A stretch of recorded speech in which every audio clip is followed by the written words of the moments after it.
Boa noite, tudo bem com vocês? É um prazer estar aqui nessa noite, encerramento do fim de semana da família, com o título Família, um milagre chamado família, né? E eu não pude estar aqui na sexta-feira, nem ontem, estive pregando uma outra igreja, mas depois acompanhei de noite, ali eu chegar em casa pela internet, para ver como estavam acontecendo as coisas. A esposa do pastor pregou na sexta-noite, o pastor teve uma participação, depois no sábado ali também. Ontem a Lorena esteve aqui também falando sobre memórias, criar boas memórias na família, e agora estamos aqui no encerramento, né? Então, é muito bom estar com vocês, e eu quero que vocês fiquem em pé mais uma vez, só para nós fazermos mais uma oração, por gentileza. Querido Pai, nós te agradecemos por estar aqui na sua casa mais uma vez, para o encerramento dessa programação tão boa, Pai, falando sobre famílias. Agora que o Senhor me use poderosamente para trazer a sua palavra, que eu venha falar um conteúdo inspirado pelo seu poder, pelas suas mãos, Pai, e que o Senhor proteja cada família aqui representada, outras pessoas que não puderam estar aqui também, mas estão nos acompanhando pela internet, que o Senhor possa abençoá-las ricamente também, Senhor. Esteja com essa igreja, que quando o Senhor voltar, que nós aguardamos que seja muito em breve, Pai, a nossa família esteja preparada para encontrar o Senhor nos ares, Pai. É o que nós te pedimos nessa noite, nos colocamos nas tuas mãos, no nome de Jesus. Amém. Amém? Família, né? Minha família agora está resumida, eu e minha esposa, né? Meu filho foi para o IAESC, continua sendo a nossa família, logicamente, mas no dia a dia ali somos nós dois. E quando a gente fala de família, nem sempre é muito fácil, né? O relacionamento ali entre o homem e uma mulher, né? Não sei quantos aqui são casados, mas às vezes, como eu não sou pastor, né? Eu estudei exatas, então hoje eu vou falar um pouco sobre o que eu estudei na Bíblia e um pouco sobre o meu conhecimento também sobre família. Tenham paciência comigo. Às vezes, quando a gente vai tratar com um outro gênero, às vezes a gente tem dificuldade de comunicar uma mensagem, não é? Por exemplo, eu vou falar algumas coisas para vocês. O manual de como entender uma mulher, tá? Quando uma mulher olha para ti e fala assim, quando a sua mulher, no caso, olha para ti e fala assim, você está falando ali com ela, dialogando, ela fala assim, sei. Sabe o que ela está querendo dizer? Não estou acreditando em nada que você está falando. Só dizendo sei. Quando ela fala assim, tá. Sabe o que significa? Para de falar, tá?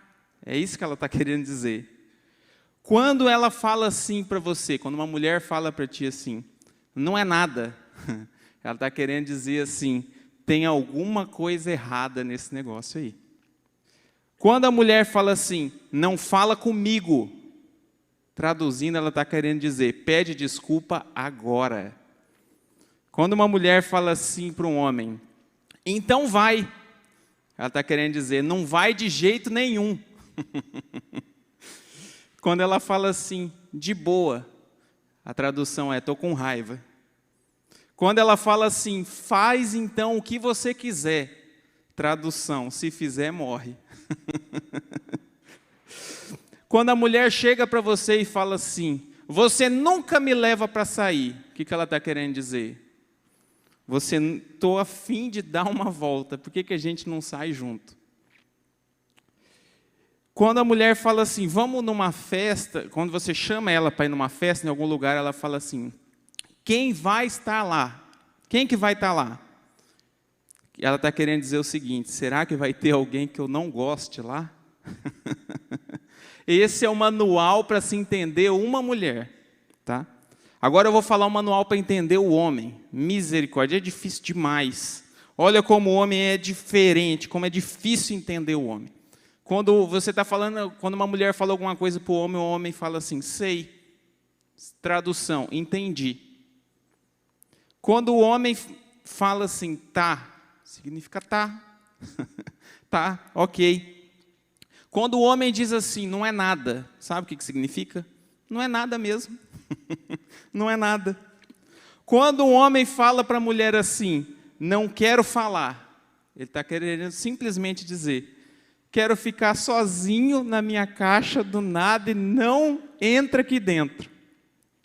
Quando um homem fala assim, então vai, ele está querendo dizer, não foi ainda, está fazendo aqui o quê? Quando um homem fala assim, de boa, o que ele está querendo dizer? De boa, o problema não é comigo, eu não tenho nada a ver com isso, tranquilo.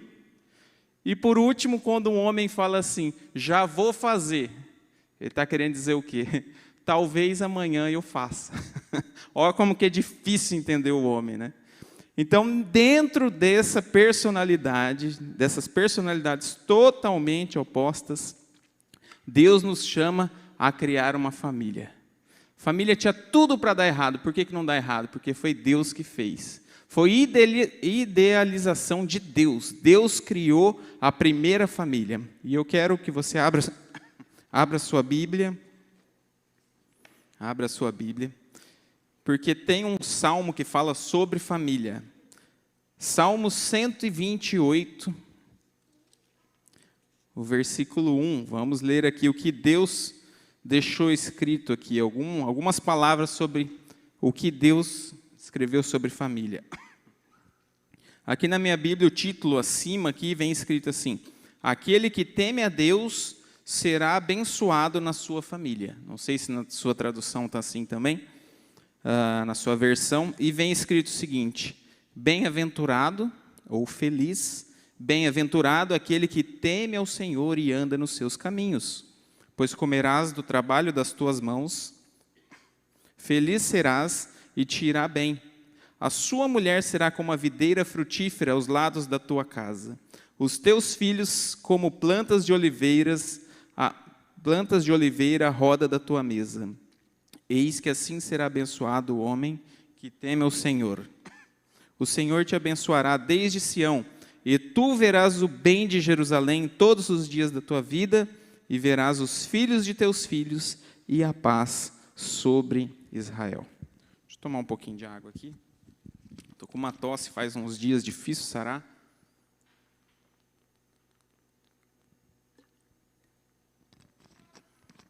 Acho que agora que choveu vai melhorar. Ontem eu fui tomar no meio da pregação, engasguei, aí que eu fiquei pior ainda.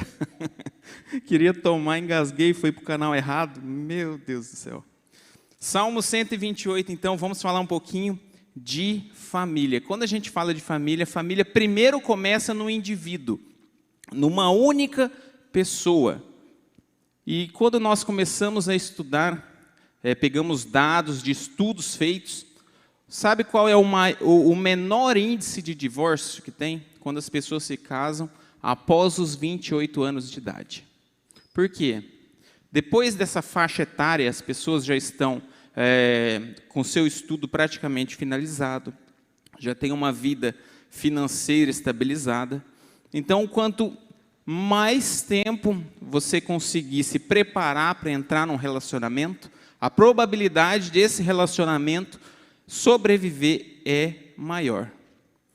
Então, eu vejo gente querendo começar a namorar, fala assim, com quantos anos eu posso começar a namorar? Tem gente querendo namorar com 13, 14 anos. Para quê? Para casar com 15, 16? Ainda mais um cristão. Né? Então, se prepara, dê tempo ao tempo, não queira adiantar as coisas. Né? Inclusive, Paulo, ele diz que lá em 1 Coríntios, algo muito sério. 1 Coríntios, capítulo 7, fala o seguinte: se você não casou ainda, não se case. Se você já casou, fica casado. Então a escolha é sua.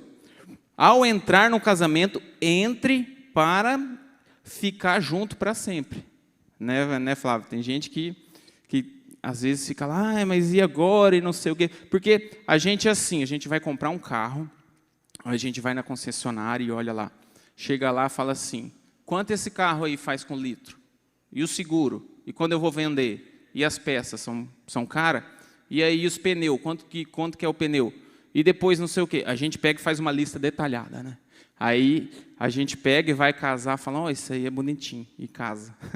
E daí o que acontece? Antes de casar, não olha nada. Depois que casa, vai olhar as coisas, né?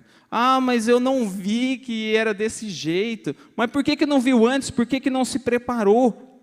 A gente tem que se preparar para o casamento. O casamento é algo importantíssimo na vida das pessoas. Existem 3 máximas na vida das pessoas. 3 máximas que todo ser humano tem que responder. Sabe o que é máxima?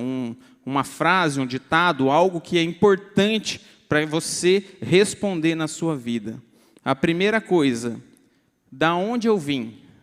Né? Tem pessoas que acreditam de uma maneira, inclusive, quando você for se relacionar, tá? Primeiro eu estou falando para os solteiros, depois eu vou falar para os casados já constituído uma família. Quando você vai casar, sempre procure alguém que seja da mesma religião, já vai evitar um monte de problema, né? Por isso que a igreja adventista bate tão firme, né? Não entre em julgo desigual, procure um rapaz da igreja. Eu vejo gente querendo se aventurar para depois, às vezes, passar coisas desafiadoras, né? Mas case com alguém da igreja, vai evitar muito problema, muito problema. Então, você pega, olha tudo. Antes de você casar, você olha, o rapaz faz isso, a moça faz aquilo faz aquilo. Abre o olho, depois que casou, fecha o olho, né? Porque às vezes a gente vai comprar um carro com mais critério do que quando a gente vai casar. Então, a primeira máxima, onde eu passarei a minha eternidade? Você precisa decidir. Essa é a segunda? É verdade. Da onde eu vim, verdade. Diz que um menino foi perguntar para a mãe, ô mãe, da onde a gente veio, mãe? E a mãe falou assim, meu filho, Deus criou o homem através do barro, fez um boneco, soprou em suas narinas, transformou num ser humano, depois fez o homem dormir, tirou uma costela e fez uma mulher. E o menino falou assim, mas o meu pai falou que a gente veio do macaco. Aí a mãe pegou e falou assim, meu filho, uma coisa é a minha família, outra coisa é a família do seu pai. Então, tem que definir muito certo com quem da onde você veio. Segunda máxima, onde eu vou passar a minha eternidade? Para onde você vai depois que essa vida acabar? Tem que definir também uma máxima muito importante. A terceira que eu quero falar nessa noite, com quem eu vou viver aqui nessa terra? Não, desculpa, eu já falei, né? A primeira é, onde eu passarei minha eternidade, da onde eu vim e o que eu vim fazer aqui nessa terra. Você precisa descobrir, eu vim fazer o que aqui? Eu vim trabalhar concursado, para ajudar as pessoas, tal. Eu vim trabalhar numa ONG, eu vim ser um mecânico, eu vim ser um engenheiro, você precisa definir, senão fica dando cabeçada sem saber. Porque toda família se inicia num único indivíduo. E a Bíblia tem a coragem de dizer aqui em Salmo 128 o seguinte, bem-aventurado aquele que teme ao Senhor e anda nos seus caminhos. O que a Bíblia está querendo dizer? Sabe quem é feliz? Quem é feliz? A Bíblia está dizendo o seguinte, aquele que teme ao Senhor e anda nos seus caminhos. A Bíblia está falando o seguinte, primeiro você encontra Deus, você se relaciona com Ele, você se resolve com Ele e você sendo um camarada bem feliz, no verso 2 fala o seguinte, pois comerás do trabalho das tuas mãos e você será feliz e tudo te irá bem. Você pega, encontra Deus, se torna uma pessoa feliz, encontra um trabalho, você começa a sobreviver desse trabalho, Deus te abençoa e você será feliz. Note que até agora ele só está falando de um único indivíduo.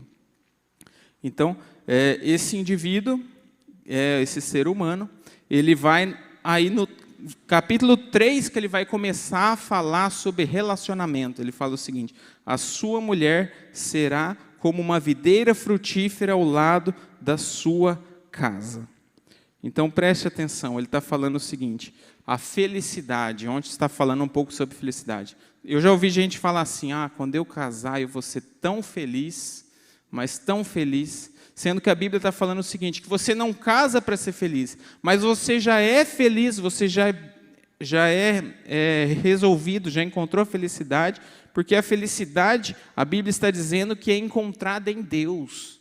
A gente se encontra a felicidade em Deus quando a gente sabe de onde a gente veio, para onde a gente vai, o que a gente veio fazer aqui, e isso nos torna felizes, porque Jesus morreu por nós, para nos salvar dos nossos pecados, e nos prometeu uma vida eterna. Isso já é o suficiente para que a gente possa ser feliz. Então ele está falando o seguinte, olha, sabe quem é feliz? Quem é feliz, as pessoas colocam a felicidade em algo que não é real. Quando eu conseguir alcançar o meu mestrado, o meu doutorado, quando eu ganhar isso, quando eu tiver um carro bom, quando eu tiver uma casa, aí eu vou ser feliz. Não, a Bíblia está dizendo, você será feliz quando você temer o Senhor e andar nos seus caminhos. Esse é o camarada que é feliz. A felicidade só pode ser encontrada em Deus. Então, encontre Deus e seja feliz. Agora eu quero falar um pouquinho sobre trabalho. A Bíblia fala o seguinte, do trabalho das suas mãos comerás. Eu vejo gente que quer casar sem ter trabalho, sem conseguir se sustentar. E quando chega lá, quando casa, tem conta de luz, conta de água, aluguel, carro, roupa, tem a internet, tem a televisão, tem não sei o quê, tem não sei o quê, tem não sei o quê, tem comida, né, que é importante. Tem tanta conta para pagar e às vezes a pessoa não se planeja, será que vai dar? E vai lá e casa e depois pode encontrar alguma situação desagradável, né? Então, a gente tem que se preparar antes da gente casar. Depois que você encontra Deus, é feliz, encontra um bom trabalho, a Bíblia fala o seguinte no verso 2, do trabalho das tuas mãos, comerás do trabalho das tuas mãos, feliz serás e te irá bem. Sabe o que é ir bem? Ir bem é o seguinte, você ter várias áreas da sua vida com uma certa felicidade, porque não tem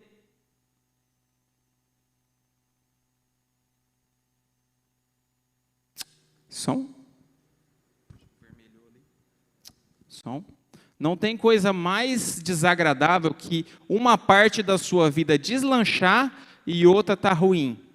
Por exemplo, você tem dinheiro, é bem-sucedido, bem realizado financeiramente, e a sua saúde está ruim, debilitada, péssima, você não tem vontade de fazer nada. Ou então você tem saúde, você está bem, você está realizado financeiramente, e os seus filhos estão nas drogas, ou fora dos caminhos de Deus. A Bíblia está dizendo o seguinte, que tudo te irá bem, o que é? Um completo bem-estar social. Então, quando você encontra Deus, você se torna uma pessoa bem resolvida e com as coisas indo bem. Aí Deus vai falar o seguinte, a sua mulher, agora ele vem falar sobre relacionamento conjugal. O relacionamento conjugal que é complicado, que é difícil no primeiro instante. Por quê? Porque nós somos de mundos diferentes. Você pega e vai se relacionar com uma pessoa que foi criada de uma outra forma, que não tem muito a ver com a sua. O pastor estava falando, o pastor gaúcho, a esposa carioca, criado em mundos diferentes, situações diferentes, e agora vão se unir para formar uma família. E dentro desses mundos tão diferentes, o homem pega, ele precisa comprar uma meia. Ele pega e vai numa loja, ou vai no shopping e fala assim, eu preciso comprar uma meia. Ele pega, entra no shopping, deixa o carro, entra lá dentro do shopping, vai na loja de meia, compra a meia que ele precisa, sai, paga o estacionamento, pega o carro e vai embora para sua casa. Aí a mulher pega e fala, eu preciso no shopping comprar uma blusa. Aí o homem fala, claro, nós vamos lá comprar uma blusa. Chega lá, estaciona o carro, desce com a mulher. Aí ele está andando, indo para onde? Na loja comprar uma blusa. Quando ele olha para o lado, cadê a mulher? Já parou na loja de sapatos. Daí ele pensa assim, mas a gente não veio aqui comprar uma blusa? Por que a minha mulher parou lá? Aí ele volta, vamos lá, meu bem, vamos lá na loja comprar uma blusa. Quando anda mais 5, 10 passos, quando olha, a mulher parou onde? Na loja de chocolates. Ele fala, mas nós viemos aqui comprar blusa. E aí, de mundos diferentes, né? E o homem, às vezes, vai comprar, eu vou lá comprar uma calça. Chega lá, no Zarif, alguns, né, Zarif, aqueles mais rústicos, pega a calça assim, ó, experimenta, pega, nem experimenta, coloca aqui no pescoço assim, e fala assim, serviu. Aí vai para casa, chega em casa, a mulher fala, coloca aí que eu quero ver, coloca, está tudo apertado, tem que voltar lá no Zarif. Zarif troca por uma maior. De mundos diferentes, as pessoas não têm muito a ver. E o pior, quando casa, vem as brigas. As brigas, né? Porque a gente é tão bom para tratar as pessoas, né? A pessoa liga em casa, olá, pois não, como é que vai? Tudo bem? Aí começa uma briga com a mulher em casa ou com o homem, começa aquela brigaiada, aquelas coisas. Ah, que você não sei o quê, a sua mãe fazia isso, eu não sou sua mãe, e não sei o quê. Gente, e tem uma coisa que é horrível, sabe o que é? Falar com ironia. Falar com ironia. Daí é uma pessoa até que chega no momento e fala assim, você tem razão. E a outra pessoa assim fala, não, quem tem razão é você que está sempre certa. Isso é horrível. E às vezes a gente chega em casa, a mulher está lá tá lá sofrendo, né? Está lá às vezes passando um dia ruim, e a Bíblia já fala, ó, fugir da aparência do mal. E o cara vai lá, escuta, o que está acontecendo? Ela, está acontecendo nada, o que ela está querendo dizer? Não me incomoda, que hoje eu não estou boa. E o cara, em vez de pegar e ir para lá, ele, não, está acontecendo alguma coisa, eu sei que está acontecendo, me fala, isso vai estressando a mulher, vai deixando ela brava, e a mulher tem os dias ruins dela, assim como o homem tem também. Às vezes o homem chega bravo, não quer conversar, não quer falar nada. Aí eu chego em casa, não quero falar nada. Minha mulher, o que está acontecendo? Eu falei, nada, só me deixa quieto. Está acontecendo alguma coisa assim, fala logo que eu quero saber, para saber como lidar com você. Não quero falar. E nesse ambiente, nesse lar, nesse local, é que nós devemos lidar com as nossas emoções, com a nossa vida. É nesse local que Deus nos chama a ser feliz. Agora, no Salmo 128, ele vai falar sobre filhos. Fala assim, os seus filhos serão como plantas ao redor da tua mesa. Então, primeiro, olha só a ordem, né? Às vezes a gente não segue essa ordem perfeita, né? Mas Deus fala o seguinte, olha, encontre a Deus, seja feliz, reúna recursos, case-se e então vai ter filhos. Olha só como Deus vai dando a instrução, né, certinha para a gente fazer. Hoje tem gente que não tem dinheiro e quer casar, ou não é casada, arruma filho para depois conseguir dinheiro, troca a ordem. É lógico que não estou julgando, pode acontecer isso, mas Deus está deixando ali a maneira para a gente ser, o guia para a gente seguir, para a gente ser feliz. Então, aí vem os filhos, né? E filhos é muito interessante, né? Você chega em casa, o bebê, a criança pequena, você quer dormir, aí a hora que você quer dormir, a criança dormiu o dia inteiro, aí você quer dormir, a criança chega e começa a chorar. O Miguel, quando era criança, chegava em casa, estudava o dia inteiro, aí trabalhava o dia inteiro, estudava à noite, chegava em casa, a Milena, pega que ninguém aguenta. O dia inteiro aqui, cuidando dele, aí eu pegava morrendo de sono, 11h30, meia-noite, 1h, ele tinha uma cólica muito forte, aí colocava a cabecinha dele aqui, o corpo aqui no braço, as perninhas e ficava chacoalhando. Aí ele dormia, eu ia colocar no berço, quando encostava no berço, começava a chorar. falava, mas não é possível, eu estava dormindo tão bem. Você pegava, chacoalhava, parava. Aí eu falava assim, pelo menos vou sentar no sofá, porque sentadinho no sofá, ele está no meu colo. Aí sentava no sofá e começava a chorar. Criança, filhos pequenos. Filhos são sensacionais, é algo sensacional. Só que nós também devemos estar preparados para quando eles chegarem na nossa vida. De repente, não tão próximo do casamento, quando o casal está ainda se conhecendo ali depois, depois de serem casados, né? E hoje tem as pessoas têm um tema que é sobre a correção dos filhos, né? Hoje, quando a gente era criança, o pai só olhava, ou então o pai falava assim para você no ouvido, quando chegar em casa nós vamos conversar. O que a gente pensava? Deu ruim, vou apanhar quando chegar em casa, aprontei. Hoje tem uma lei da palmada que a gente não pode corrigir o filho, sendo que em Provérbios 22, verso 15, diz o seguinte, que a vara da correção tira a loucura do coração da criança. A criança não nasce sabendo o que é certo. A criança não sabe, a criança não é um adulto, a criança precisa de correção.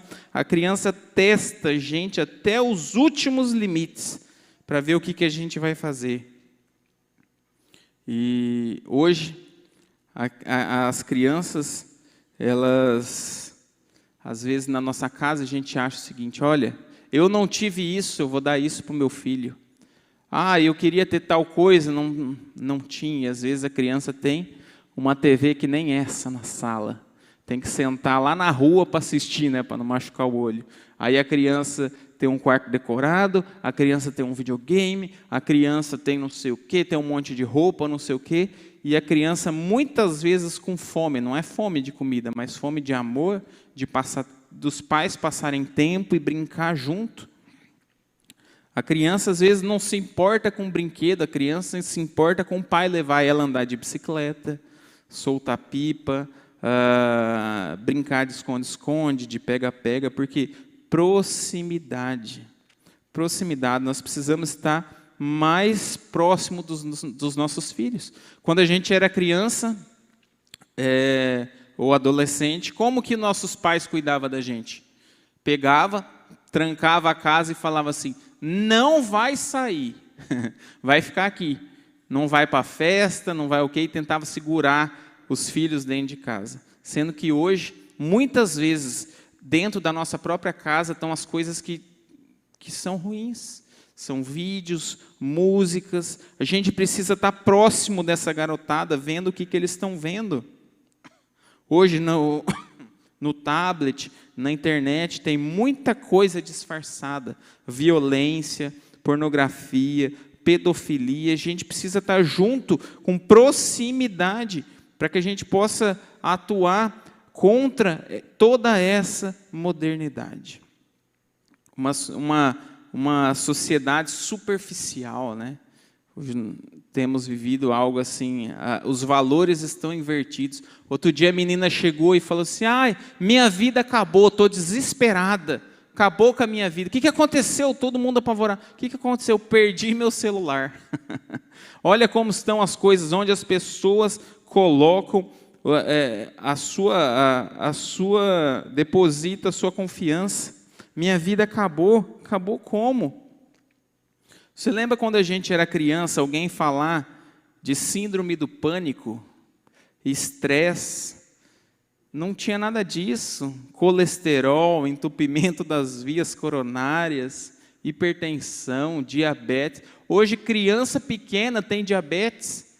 E não é aquela diabetes que você nasce com ela, acho que tipo 1. É a tipo 2 que você desenvolveu por mau hábito alimentar. E os filhos estão ali querendo a presença do pai. Quando a gente era criança, a gente fazia alguma coisa na rua, né, alguma bagunça, o vizinho falava assim, quando o seu pai chegar, eu vou falar para ele. E a gente falava o quê? Ô tio, não fala não, tio, para o meu pai não, tio, não conta não. Hoje se você falar assim, eu vou falar para o seu pai isso que está falando.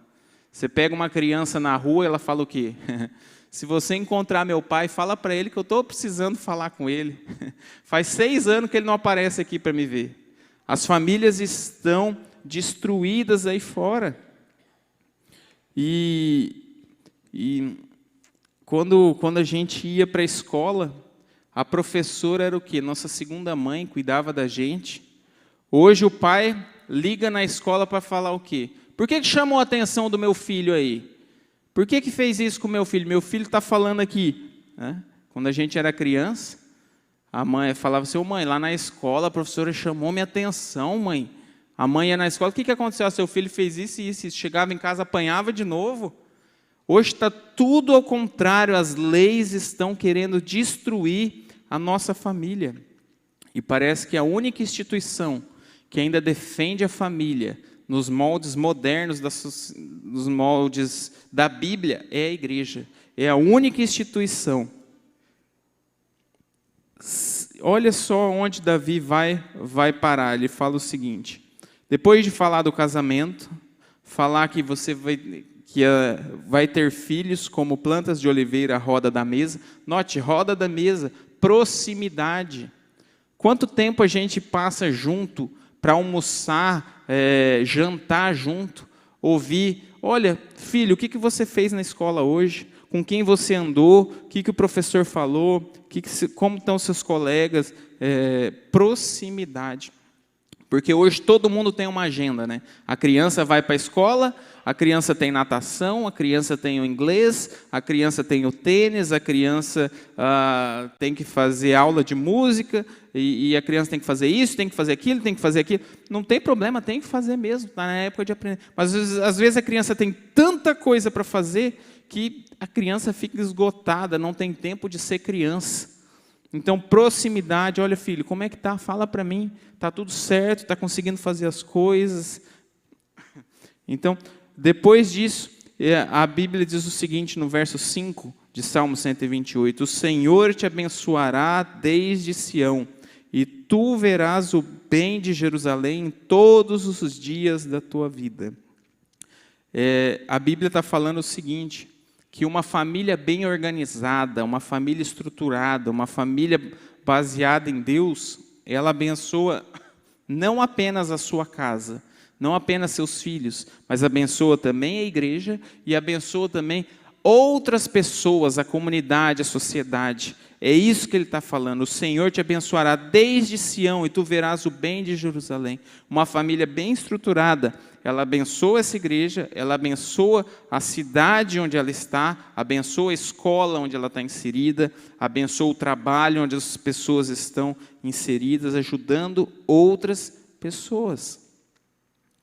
E nós chegamos até aqui hoje, a sociedade, através de um casamento heterossexual, vitalício e monogâmico. E hoje tem leis querendo mudar isso, né? Não sei se você se lembra quando Barack Obama era presidente dos Estados Unidos e foi liberado ali para que os homossexuais tivessem um casamento na forma da lei, e foram entrevistar a pessoa que era da comunidade lá dos Estados Unidos, LGBT, e falou assim para ela, olha, agora vocês conseguiram algo que vocês queriam tanto, né? Vocês têm algum outro passo, algum outro alvo a atingir?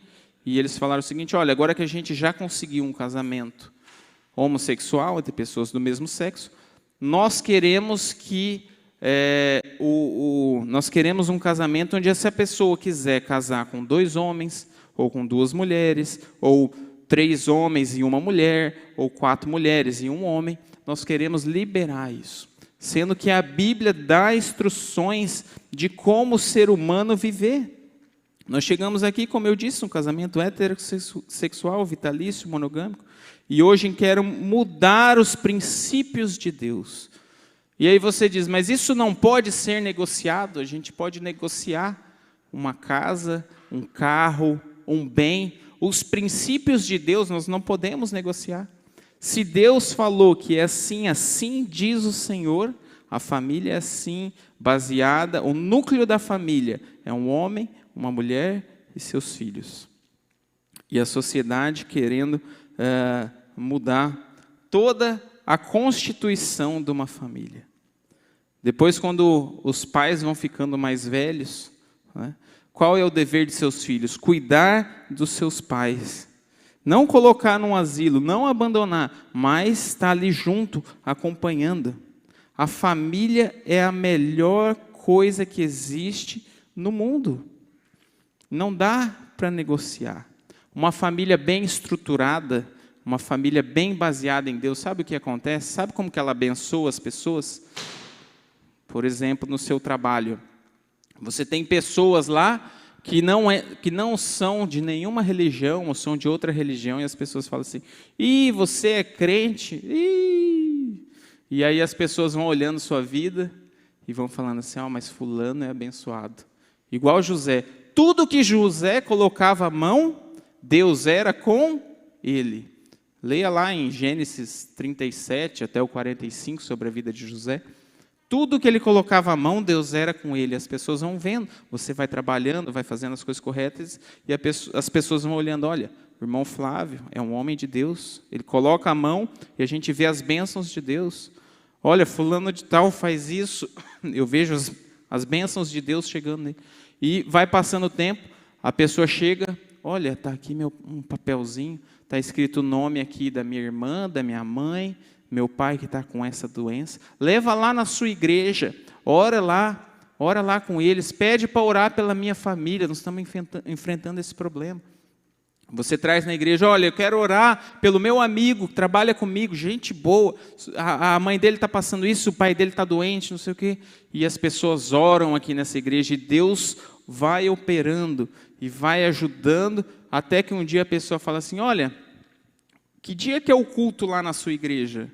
Que eu estava a fim de ir lá um dia, eu vejo que Deus tem te ajudado tanto.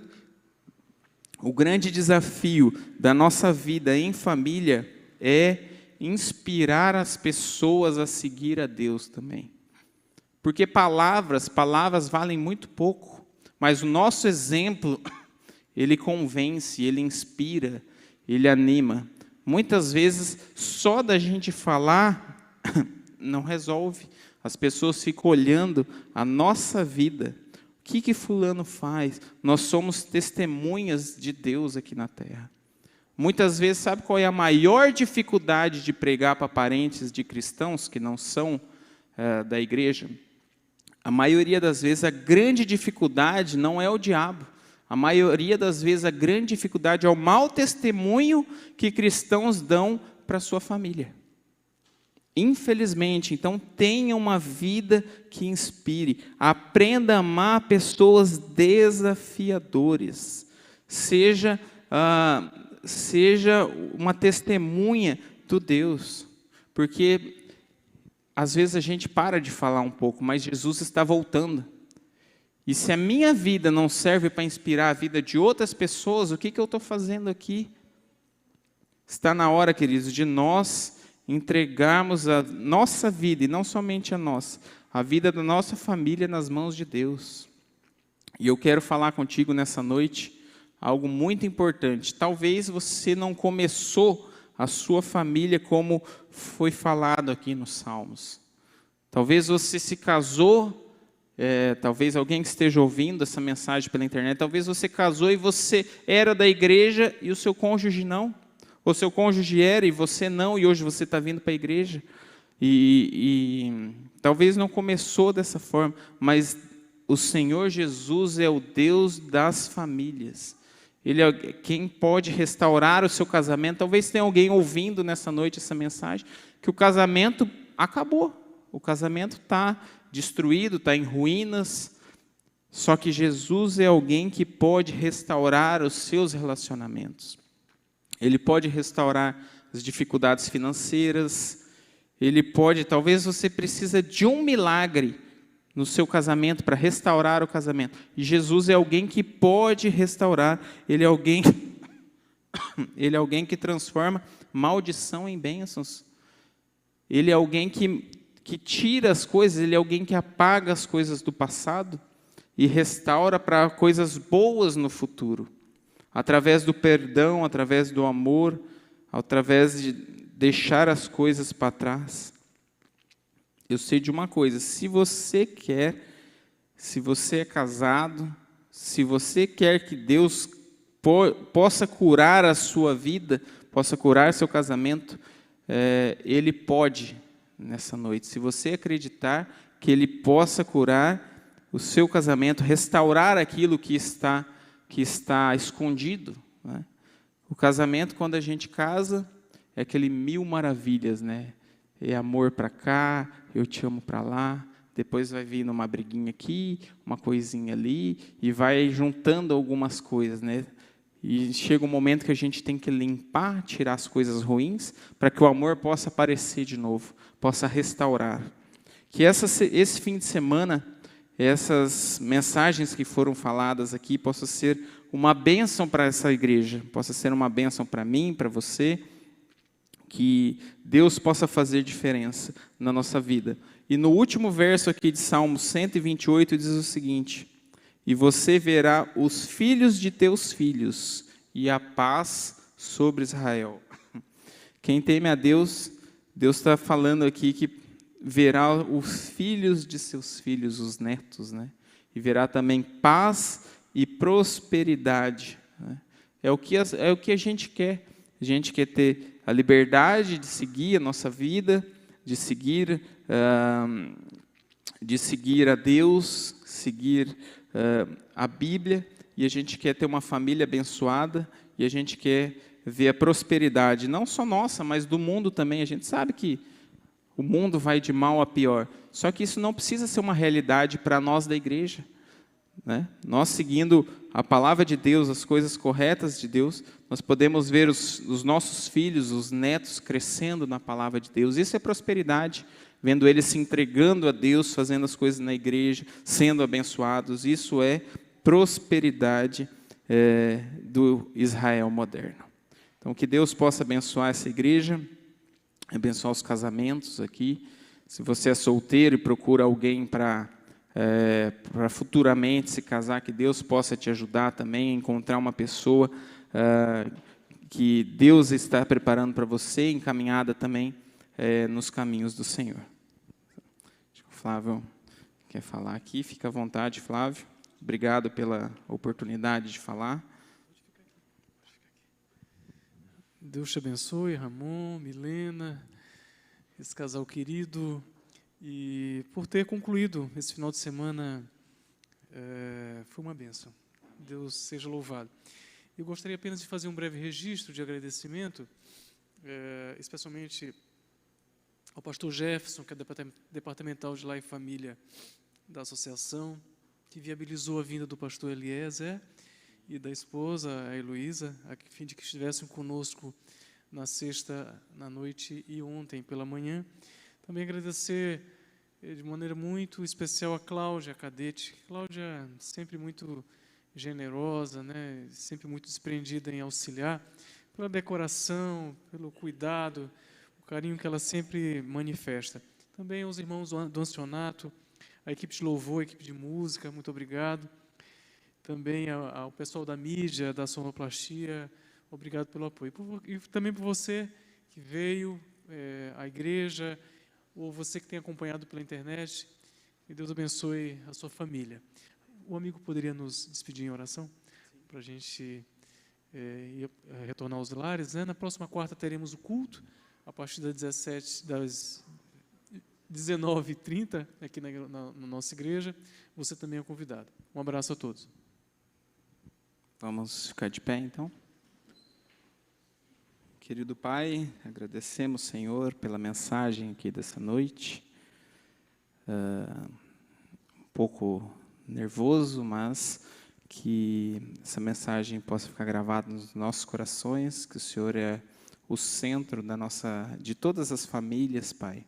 O Senhor possa abençoar cada família aqui representada, as pessoas que estão também ouvindo pela internet, que possam ser abençoadas por Ti, Senhor, nessa noite. Se há algum casamento que está desestruturado, não é da Sua vontade que haja separação, mas sim restauração desse casamento. Que o Senhor possa abençoar cada um aqui, as pessoas que tem filhos, se há algum problema com seus filhos, às vezes filhos nas drogas ou fora da igreja, ou com problemas de saúde, que o Senhor possa agir poderosamente na vida dessas pessoas também, Pai. Nós nos entregamos nas Tuas mãos, Pai, nos dê uma semana abençoada, na Sua proteção, no Seu cuidado. Te pedimos em nome de Jesus. Amém.